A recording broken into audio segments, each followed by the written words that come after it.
구정 연휴 잘 지내시고 평안하셨지요? 2주 만에 말씀을 전하려고 섰습니다. 오늘은 로마서 11장 11절부터 24절 다소 길지만 여기를 하겠습니다. 제목은 자랑할 수 없는 이방인들, 이런 제목입니다. 해석에는 3대 원리가 있다고 했어요. 다 외우고도 계실 것 같아요. 첫 번째는 문맥을 고려해서 적합한 해석을 하는 방법과, 두 번째 하나님 중심적인 해석하는 방법, 세 번째 본문에 근거한 해석하는 방법. 우리는 매일 아니고 일주일에 같은 말씀을 가지고 묵상하면서 말씀을 전한다고 했습니다. 첫 번째 날은 자세히 읽고 문단을 나누고, 두 번째 날은 하나님 찾기, 하나님 성품 행하심을 기록하고 하나님의 은혜에 만져주심을 찾고, 세 번째 날은 강조점 찾기, 접속사, 반복대조, 강조, 중심 사상을 파악하는 거고요. 네 번째 날은 은혜와 교훈, 메시지, 교훈 의미를 정리한다고 했습니다. 다섯째 날은 책망, 회개해야 될 일, 피해야 할 일. 여섯째 날은 바르게 함과 의로 교육함, 발견한 교훈대로 살기 위해 필요한 것과 계획 정리를 한다고 했습니다. 로마서를 이제 살펴보는데요. 서론으로 사도 바울 선생님은 로마서 11장에서 이스라엘의 구원의 절정이라고 그렇게 말씀을 하고 계십니다. 이미 아시는 바와 같이 로마서는 구원에 관한 책이에요. 1장부터 계속해서. 그래서 1장부터 8장까지는 개인의 구원, 또 이방인의 구원에 관한 내용이고요. 9장부터 11장까지는 로마서 중에서도 가장 배척을 받는다고 합니다. 왜냐하면 이스라엘 구원이 나하고 무슨 상관이 있어? 상관이 없다고 생각하기 때문에 그렇게 되는 것 같습니다. 근데 9장부터 11장까지를 보면 이스라엘 구원은 사실 엄밀히 따지면요, 굉장히 저도 이걸 공부하다 알았는데 인류의 구원에 관해서 아는 것이라고 합니다. 이 9장부터 11장이 엄청나게 중요한 내용입니다. 그래서 지난주는 로마서 11장 1절부터 10절까지의 내용을 했는데요. 자기의 백성을 버리시지 않는 하나님, 혹시 기억하시는 분이 계시는지 모르겠네요. 이번 주 제목은 자랑할 수 없는 이방인들, 이런 제목입니다. 자세히 읽어보느라고 문단을 이제 나눴고요. 두 번째 하나님 찾기, 성품 행하심, 하나님 은혜 만져주심은 11장 11절을 한번 보도록하겠습니다. 11절 같이 읽겠습니다. 그러므로 내가 말하노니 그들이 실족함으로 넘어지게 되었느냐? 결코 그럴 수 없느니라. 오히려 그들이 넘어짐을 통해 구원이 이방인들에게 이르렀으니 이것은 그들이 질투하게 하려 함이니라. 그들이 누굴까? 그들이 누구예요? 그들이 이스라엘이죠.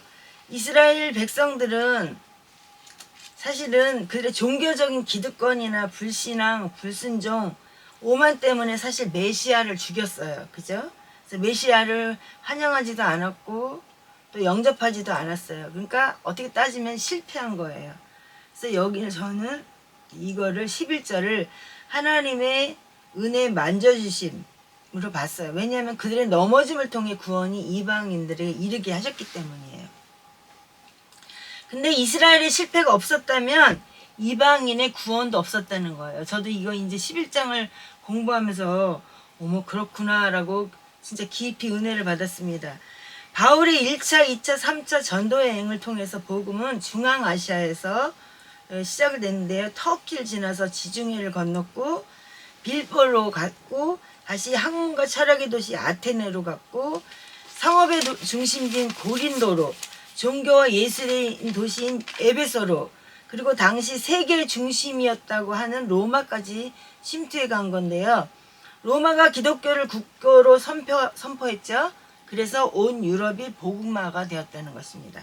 하나님의 성령께서 이방인들에게 바람처럼 찾아오셨기 때문이고, 그 이유는 이스라엘의 실패 때문이라는 거예요. 놀랍지 않으세요? 그래서 그 성령의 바람이 한국에도 오셨기 때문에 오늘날 저와 여러분이 예수 그리스도를 믿게 되었고 구원받게 되었어요. 아멘. 그러니까 이거 얼마나 하나님의 은혜에 만져주심이 엄청난 거라는 것을 알 수가 있죠. 그래서 저도 로마서를 공부하기 전에까지는 이렇게 깊은 은혜가 있는지 사실 11장을 잘 몰랐습니다. 그래서 세 번째 강조점 찾기, 접속사, 반복대조, 강조, 중심사상 파악은 17절과 18절을 읽어보겠습니다. 17절, 또한 그 가지들 중에서 얼마가 꺾이고 야생 올리브 나무인 네가 그들 가운데서 접붙여져서 그들과 함께 올리브 나무의 뿌리와 기름짐에 참여하게 되었을진데 18절, 그 가지들을 향하여 자랑하지 말라. 자랑할지라도 그것은 내가 접붙여지게 하려 함이라 하리니. 아니 19절로 넘어갔네요. 이게 줄 옆으로 해놔가지고요. 그 가지들을 향하여 자랑하지 말라. 자랑할지라도 여기 내가 뿌리를 지탱하지 아니하며 뿌리가 너를 지탱하느니라. 옆으로 해놓은 거라서 참 읽기가 어렵습니다. 이스라엘에 꺾어짐이 없었다면 이방인의 접붙임도 없었다고 여기서 말씀해요. 근데 그럼에도 불구하고 이방인들은 시간이 갈수록 마치 자기들이 잘나서 구원을 받았다고 생각을 합니다. 그래서 야생 올리브 나무의 뿌리는 어디냐면 바로 올리브 나무, 그죠? 올리브 나무예요. 그러니까 그것이 복음의 뿌리라는 거죠. 이게 비유로 말씀하셨지만 올리브 나무가 부러지지 않았다면 어떻게 야생 올리브 나무가 은혜를 받을 수 있었겠어요? 접붙임을 했으니까. 그래서 따라서 올리브 나무가 꺾어진 것은 야생 올리브 나무에게는 은혜의 기회가 됐다는 거예요. 아멘? 네, 그래서 따라서 이방인들을 구원받은, 우린 이방인이잖아요. 그러니까 저랑 여러분, 그리고 이거 영상을 보고 있는 모든 우리 한국인들은 오만하거나 교만해서는 결코 안 된다고 하나님은 말씀하고 계시는 거예요. 로마서를 통해서. 근데 우리는 한국이 워낙 교회가 많아지고 교인 수가 많아지고 뭐 몇십만 명 있는 교회가 있고 뭐 성교의 제2국가국, 그러니까 마치 이스라엘 나라가 된 것처럼 그렇게 하는데 그렇지 않다는 거예요. 18절, 가지가 우선이 아니고 뿌리가 우선이라는 거예요. 그러니까 뿌리가 있기 때문에 가지가 있는 거고, 가지가 있기 때문에 열매가 있는 것처럼 뿌리가 거룩하기 때문에 가지도 거룩하다고 말씀하고 있는데, 여기서 뿌리는 누굴까요? 이스라엘이에요. 맞아요. 이스라엘이에요. 이스라엘이라는 것을 잊어버리면 안 돼요. 한국이 아무리 부흥을 하던 뭐 교회가 몇만 명이 되든 몇십만 명이 되든 우리는 이방인이었어요. 접붙임을 당한. 그래서 은혜로 말미암아 구원을 받았다는 걸 잊어버리면 안 돼요. 어떤 사람이 구원을 받았는지 안 받았는지는 그 사람의 영적인 태도를 보면 알 수 있는데요. 구원에 대한 감격, 감사, 기쁨 이런 게 배어 있으면 그런 사람은 분명 하나님으로부터 구원받은 사람이에요. 근데 구원을 받았다면서도 오만불성하고 방자하고 겸손이 없고 옆에 가는 사람이 기쁨이 없어. 본인도 기쁨이 없어. 이런 사람은 구원받았다고 말하는데 구원은 받은 게 아니에요. 뭐 누구라고 말할 수는 없는데 그분도 분당 우리 교회도 가갖고 뭐 집사니 어떠니 이런 소리를 한 적이 있습니다. 거짓말이에요.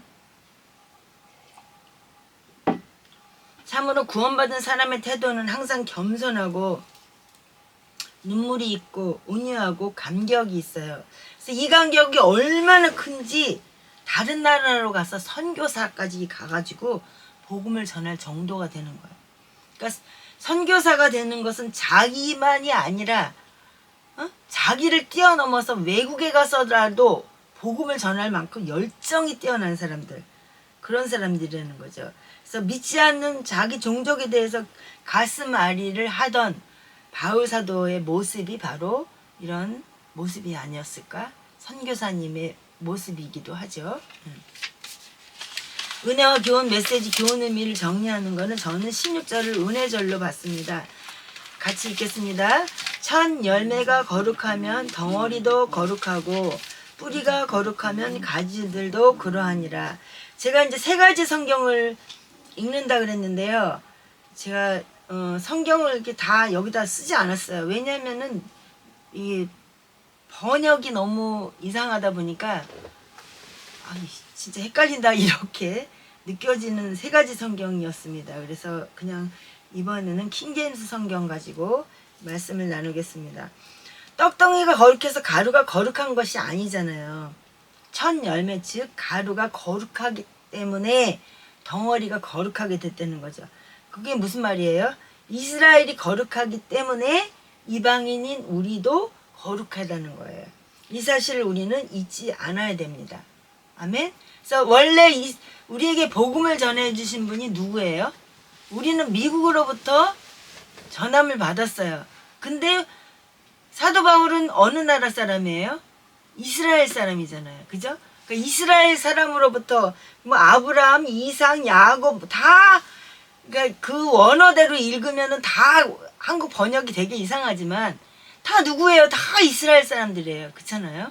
그러니까 그 뿌리라는 거를 우리는 절대로 잊어버리면 안 돼요. 한국이 뭐 막 복음이 너무 많이 발전이 되고 뭐 굉장히 교회가 많고 뭐 몇십만 명이 다니는 교회가 있고 이렇더라도 우리는 이방인이라는 것을 잊어버리지 않아야 되고요. 결코 오만하거나 그래서는 안 돼요. 겸손해야 됩니다. 교훈은 18절과 19절을 보겠습니다.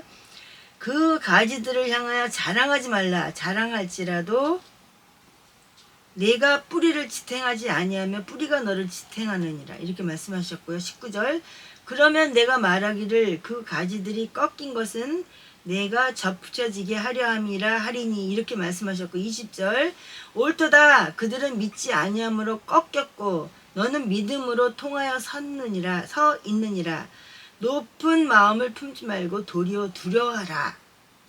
21절 하나님께서는 본래의 가지들도 아끼지 아니하셨을진데 그분께서 또한 너를 아끼지 아니하실까 조심하라 이렇게 말씀하셨어요. 참고서적으로 9절로 사도행전 1장 8절을 제가 올려놨는데 여기 있나요? 같이 읽어보겠습니다.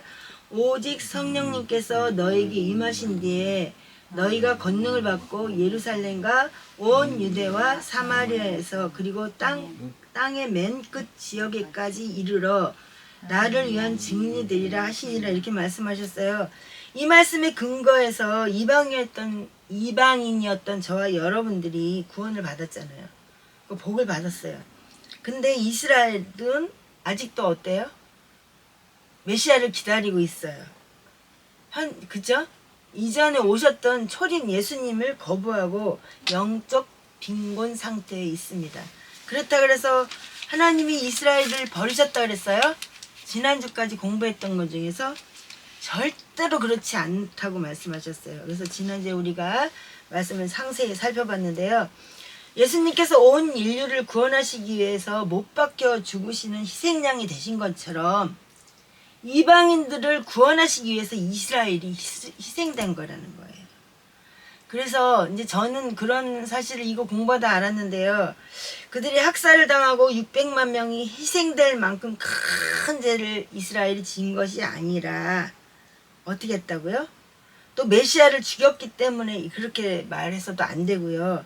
우리 때문에 이방인 우리들을 구원하기 위해서 이스라엘이 희생당했다는 거예요. 아멘. 저도 이거 공부하다가 처음으로 알고 깜짝 놀랐는데요. 그래서 우리는 이스라엘의 선교를 오히려 역선교를 지금 하고 있잖아요. 그래서 이스라엘이 속히 회개하고 주님께 돌아올 수 있도록 기도해야 됩니다. 그래서 뭐 어떤 교회는 이스라엘 선교사도 있다 그래요. 응? 그죠? 그런데 우리는 뭐 선교사 파상하는 사람은 아직까지 저도 이스라엘 선교사님은 후원하지 않았는데요. 저도 이제 관심을 더 가지려고 합니다. 책망 회개해야 될 일, 피해야 될 일은 18절과 20절을 한번 보겠습니다. 그 가지들을 향하여 자랑하지 말라. 자랑할지라도 내가 뿌리를 지탱하지 아니하면 뿌리가 너를 지탱하느니라 이랬어요. 이스라엘 때문에 우리가 구원받은 거지 우리가 뭐 잘나서 뭐 잘해서 이런 게 아니라는 거죠. 그래서 그동안 이제 저는 회개를 뭘 했냐면 이방인들이 구원을 위해서 이스라엘 백성들을 희생시킨 거를 저는 잘 몰랐습니다. 마치 이스라엘의 역사를 다 아는 것처럼 이스라엘 백성들은 예수님을 못 박아 죽이고 메시아로 인정하지 않고 고난을 당하고 막 이렇게 설교를 했는데요. 깊이 알고 보니까 사실은 하나님께서 이방인인 우리들을 구원하시기 위해서 이렇게 예수님이 못 돌아가시기까지 하셨다는 거죠. 그래서 이스라엘 회복을 위해서 우리는 깊이 기도해야 됩니다. 왜냐하면 이스라엘이 회복돼서 주님이 말씀하셨던 그 14만 4천이라는 게 이만희가 말하는 게 아니고 천은 많은 수라는 거고요.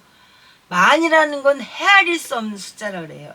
그러니까 14만 4천이 딱 14만 4천 명이 아니라 수를 헤아릴 수 없을 만큼 많은 숫자에 그 주님이 약속하신 그 수가 차면 약속대로 주님은 재림하신다고 말씀하셨습니다.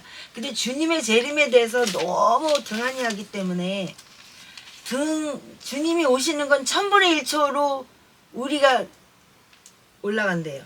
주님이 오시면. 응?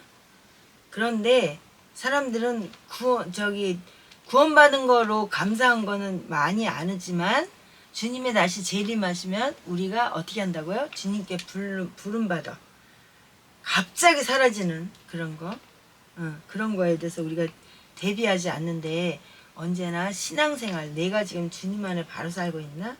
언제라도 주님이 오시면 나는 주님 앞에 갈 준비가 되어 있나? 하루파조라 그래요. 1000분의 1초 차이로 주님 앞에 올라가는 거. 그렇게 들림받을 수 있도록 언제나 내가 신앙생활을 점검하고 믿음을 가져야 될 줄로 압니다. 바르게 함과 의로 교육한 발견한 교훈대로 살기에 필요한 것과 계획 정리는 17절부터 그냥 같이 한번 읽어보겠습니다. 17절 또한 그 가지들 중에서 얼마가 꺾이고 야생 올리브 나무인 내가 그들 가운데서 접붙여져서 그들과 함께 올리브 나무의 뿌리와 기름짐에 참여하게 되었을진데 이제까지 설명했으니까 무슨 말인지 아죠? 그 가지들을 향하여 자랑하지 말라. 자랑할지라도 내가 뿌리를 지탱하지 아니하며 뿌리가 너를 지탱하느니라. 19절 그러면 내가 말하기를 그 가지들이 꺾인 것은 내가 접붙여지게 하려 함이라 하리니. 20절 옳도다. 그들은 믿지 아니함으로 꺾였고 너는 믿음으로 통하여 서 있느니라. 높은 마음을 품지 말고 도리어 두려워하라. 21절 하나님께서 본래의 가지들도 아끼지 아니하셨을진데 그분께서 또한 너를 아끼지 아니하실까 조심하라. 22절 그러므로 하나님의 선하심과 엄하심을 보라. 넘어진 자들에게는 엄하심이 있으나 내가 그분의 선하심에 거하면 너를 향하여는 선하심이 있으리라. 그렇지 아니하면 너도 잘려나가리라. 23절 그들도 여전히 믿지 아니하는데 머무르지 아니하면 접붙여지리니 하나님은 능히 그들을 다시 접붙이실 수 있느니라. 24절 내가 본래 야생 올리브 나무에서 잘려 본성에 역행하며 좋은 올리브 나무에 접붙여졌을진데 하물며 본래 가지인 이들이야 얼마나 더 자기 자신의 올리브 나무에 접붙여지겠느냐. 아멘. 뭐 설명을 계속 했기 때문에 이 말씀의 뜻을 무슨 뜻인지 아시겠죠. 이거를 들어보지 않고는 도대체 이게 무슨 말인지 10번 읽어봐도 사실 잘 모릅니다. 근데 이렇게 여기 조목조목 제가 계속 11장 1절부터 이렇게 읽으면서 설명해 드렸고 읽으면서 설명해 드렸기 때문에 말씀을 들으면서 이해가 되셨을 줄로 압니다. 요한복음 15장 16절 같이 보고 이제 말씀을 마치겠습니다. 너희가 나를 택하지 아니하고 내가 너희를 택하여 세웠나니 이것은 너희가 가서 열매를 맺게 하고 또 너희 열매가 남아있게 하려 함이요 또 너희가 내 이름으로 아버지께 무엇을 구하든지 그분께서 그것을 너희에게 주게 하려 함이라. 아멘. 이렇게 말씀을 하셨는데요. 구원은 나에게서 오는 게 아니에요. 내가 하나님을 택한 것도 아닙니다. 내가 하나님을 믿고 택한 것처럼 보이지만 사실은 하나님이 나를 먼저 택하셨습니다. 언제? 창세전에. 사본으로 보면 창세전에 택하신 게 다 나와요. 공부를 다 했지만 저는 아직까지는 히브리어 헬라어에 깊이가 없기 때문에 하지 않겠습니다. 모든 이방인들의 뿌리는 이스라엘입니다. 근데 이방인 크리스찬의 문제가 무엇인가요? 아까도 말씀드렸지만 이방인들에게 교회가 많아지고 믿는 사람도 많아지니까 거꾸로 우리가 이스라엘 사람인 것처럼 착각하고 있다는 거죠. 그래갖고 목사를 뭐 제사장이님 보니 이렇게 말하고 이상한 소리들을 많이 하지만 오히려 유대인들이 이방인처럼 느껴져고 영적으로 우리가 마치 이스라엘 사람인 것처럼 영적으로 교만해졌어요. 한국 사람들 특히 그쵸? 하나님의 징계를 두려워해야 될 줄 압니다. 여기에 대해서 하나님께서는 이방인은 결코 자랑할 수 없다. 결코 교만해서는 안 된다. 너희의 복의 뿌리가 어디인지를 잘 살펴보아라. 라고 이렇게 경고하시는 게 로마서 11장의 말씀이십니다. 그래서 오늘 이걸 잘 살펴봤는데요. 말씀을 통해서 사도 바울 선생님은 이 말씀에 대해서 우리가 이해하기 쉽도록 잘 설명해 주셨습니다. 그래서 절대로 이스라엘이 구원받지 않고 이방인이 구원받는 법은 없습니다. 그것이 하나님의 목적이세요. 그래서 택한 사람은 반드시 구원해 주시는 것처럼 이스라엘을 다시 찾으시고 인류 역사의 완성이라는 대단원의 막을 내리실 것입니다. 그러니까 우리는 무엇을 기도해야 돼요? 주님이 빨리 오게 하시려면 이스라엘 사람들이 속히 예수님께로 돌아올 수 있도록 늘 기도에 그것도 첨부해야 되는 줄 압니다. 그래서 저도 로마서 공부를 하다가 기도 제목에 이스라엘 선교에 대해서 저도 처음으로 적었습니다. 마치 제가 이스라엘 사람이나 된 것처럼 교만했던 저의 모습을 돌아보면서 와, 로마서의 유익이 바로 이거였구나. 너무 좀 말씀 전하는 게 너무너무 힘들고 사실 고민을 정말 많이 하고 하나님 이 말씀을 도대체 어떻게 전해야 되냐고 저는 진짜 몸부림을 치는데 말씀을 통해서 여러분은 은혜를 받으실 줄 믿지만 사실은 말씀을 전하는 제가 너무너무 큰 은혜를 받고 깊은 깨달음을 얻게 됐습니다. 너무 감사합니다. 기도하겠습니다. 사랑해 주님 감사합니다. 우리가 하나님 아버지 이방인이나 하나님 이스라엘들이 하나님 아버지 하나님 앞에 버림받음으로 오히려 우리가 구원받게 된 것을 너무나 감사하게 생각합니다. 하나님의 은혜인 줄 모르고 교만했던 모든 것들을 하나님 앞에 고백합니다. 회개합니다. 하나님 아버지 이제 주님 오실 때가 점점 더 가까워지는 이때에 이스라엘의 구원이 없이는 이방인의 구원도 없다고 말씀하신 그 말씀에 큰 은혜를 입습니다. 하나님 아버지 이스라엘의 아버지 역선교하게 하시고 그들을 위해서 하나님 더 많이 기도하는 우리 모두가 되게 하시고 결코 교만하지 않게 하시고 자고하지 않게 하시고 하나님 예수 그리스도 보혈의 공로로 말미암아 죄사함을 받았고 죽을 수밖에 없는 우리들을 하나님께서 구원해 주신 그 은혜에 감사하고 감격하며 하나님의 말씀대로 우리가 주의 말씀 배운 대로 많이 나가서 전하게 하시고 하나님 많은 생명들을 주께로 전할 하나님 인도하는 그런 사람들 되게 하여 주시옵소서. 모든 것 주께 영광 돌리며 우리 구주 예수 그리스도 이름으로 기도합니다. 아멘.